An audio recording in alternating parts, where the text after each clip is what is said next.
Vaktsina alууда якынды өзгөртөр багыты, максаты барбы, алуу керекпи? Адепсиздик, кечирим сурайбыз. Өзү вакцина алган зыяны жок. Ажыга баргандардын баардыгы вакцина алабыз го, билесиздерби?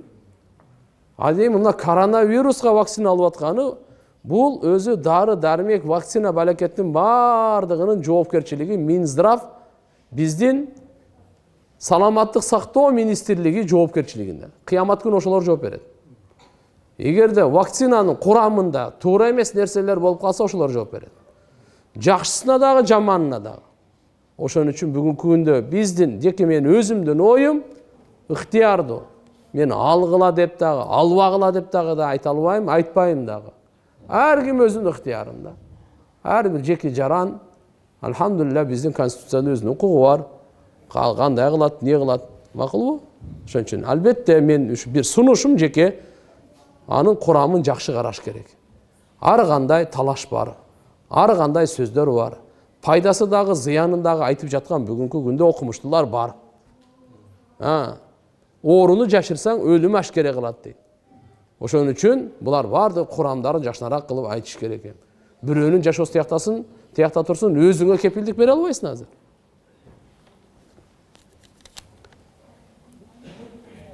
Камсыздандыруу, үй жай, машина, турак жайды камсыздандырууда шариятта туура келеби?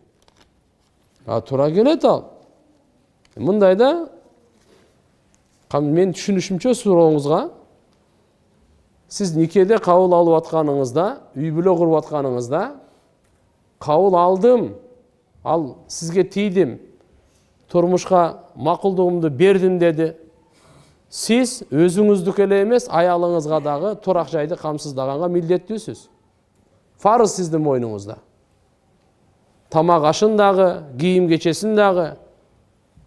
Кудай сактасын, ооруп калса, ден соолук дары дармегин дагы, төрөп берсе, балдарды багып чоңойтконду дагы, эркек баардыгын кабыл алдым деген сөздүн ичинде камтыйт. Жоопкерчилиги манаке. Турак жайым, албетте эми, ондай бир эмне деп коет эле. Турак жай дегенде эле сөз 2 этаж үй салып берем деген кеп эмес.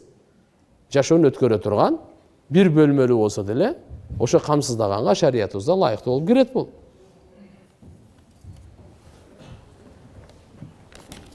Пул берип камсыздандырганды сурап атса керек да. Иә. Үйлөрдү камсыздандыр деп атпайбы? Ошону айтса керек. Страховка, кепилдик. Такафул, ислами бизде такафул деп коет буну. Исламда дагы алхамдулилля принцип каржылоолорунда ошо такафул бар. Азыркы мына бүгүнкү мыналардын уставын бир көрөйлү, биздин исламдын көз карашына, талаптарына туура келеби, келбейби? Демек, страховка деп айта турган болсок, машинени, үйдү, кээде өзүнүн жанын деле страховкага акчалары, взносторду төлөйт. Эгерде үйү бузулуп кетсе, машинеси бузулуп калса, оңдоп бере турган жай-жайлары бар да, туурабы? Bunday деле бизде динибизде бар. Бирок албетте ошол кепилдиги кандай деңгээлде экенин сөзсүз уставтары менен биз таанышып жооп беришибиз керек. Үстүртөн бүдөмүккө биз нарда кириштирип жооп бере албайбыз. Анан атыгын айтса, мындай кылат экен тигиндей деп, ошого жараша. Бул керектиги бар болсо, албетте страховка кылып койсоңуз жаман эмес. Жаман эмес. Биз аябай кубанычта келгениңиз үчүн рахмат. Бизге жашоого эң пайдалуу насаат айтып кеттиңиз. Кетесизби? Бизге жашоого эң пайдалуу насаат айта кетесизби? Кандай жашайлы? Баарыбызга насаат болсун. Мындай туугандар, өтө жакшы суроо бердиңиз. Бул мага да керек, сиздерге да керек. Үмүт менен жашайлы. Өлүмдү унутпай жашайлы. Мейли 100 жыл жашайлы, канча жылса да үмүт менен жашайлы, көп жыл жашайлы. Бирок күн сайын өлүмдү эстеп жашайлы. Өлүмдү эстөөдөн өткөн насаат жок өзү. Өлүмдөн өткөн жүрөктү тазалай турган нерсе жок. Өлүмдөн өткөн нәпсини талкалай турган нерсе жок. Өлүмдөн өткөн сабак жок өзү. Өлүмдү эстөө бизде ибадат. Өлүм өзү акыйкат. Пайғамбарымыз саллаллаху алейхи вассалам бұл туралы өте көп айтқан. Актиру зикра хадимал ладат, яғни ал-маут. Ай, сіздер өте көп естегіле деген. Өте көп естегіле. Емнені? Ләззат, шахават, адамдың нәпсінің қалауларын сындыра тұрған нәрсе өлімді деген. Шон үшін иншалла үмітменен жашаймыз. Өлімді естегендер ошо күні өлім келіп қалмайды. Өлімді естесең өлім келбейді. Қорқпаңыз. Естебей қойсаңыз сізді ұмытып қалмайды. Ерте да келіп алмайды, кешігіп да қалмайды. Ал өз учурунда келет, ал чечилген. Бирок бизге пайдасы жүрөгүбүз тазаланат. Шайтанга үстөмдүү болуп 5 убакыт намазга бекем бола алабыз. Бирөөнү кечире алабыз. Бирөөгө зулумдук кылбайбыз. Өлүмдү эстеген адам. Макулбу? Ошон үчүн иншалла эң акылдуулук өлүмдү эстеген. Бул насаат баарыбызга.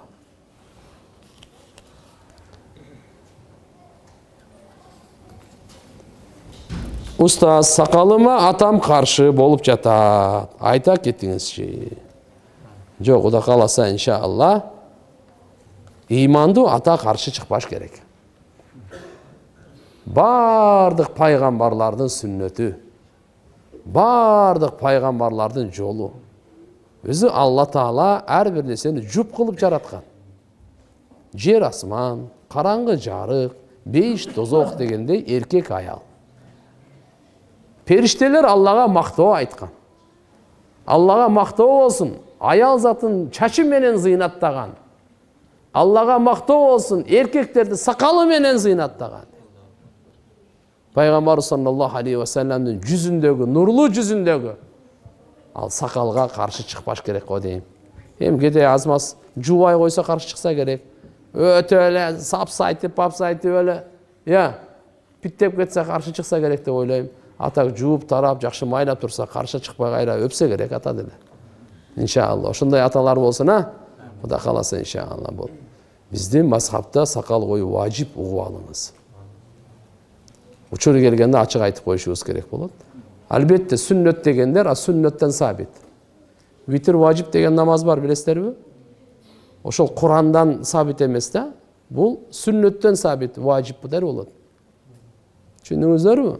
Ошон үчүн иншалла, Кудайга шүгүр, иншалла бардык сахабалар, имам Абу Ханифа рахматуллахи алейх сакал боюнча айткан сөздөрүн айтсам, берден баарыңар чыгып кетесиңер дейм да. Биз Ханафи мазхаб деп кыйкырып жүрөбүз. Абу Ханифанын мазхабы боюнча сакалды айтсам жаман болосуздар. Көбүнө кыйын болуп калат. Ошон үчүн жөн эле акырын эле жашай берели. Ханафи мазхабтагы, иншалла. Иншалла Кудай кааласа, иншалла. Бу сакал көп нерседен адамды токтотот. Көп нерседен токтотот. Көп нерседен. Сакалың бар болуп, кичине өзүңдү кармап уялып каласың, не токто, жакалашпай. Бирөө менен бир нерсе болбой. Сакалы бар, эмне болуп атат бул дейт. Ошон үчүн иншалла анан пайгамбарыбыздын буйругу. Жөнөкөй буйрук эмес. Сахih хадистерде, Бухариде, Муслимде ушундай буйрук бергенде дагы катуу буйрук берген да пайгамбарыбыз. Эми пайгамбарыбыз анан буйругуна баш ийбесек анан билбейм анда эмне биз кимбиз анан Биз өз пайгамбарыбыздын буйругун аткарганга жаралганбыз. Жөн эле айтып койгон жок да, бир болот да, мындай деп айтып койду. Ошону деле биз сүйүнүп аткарышыбыз керек да. Айткан сөзүн жерге таштабай. Эгерде буйруп атса, буйрук берип атса, милдеттендирип атса, анан түшүндүңүздөр да. Алла разы болсун.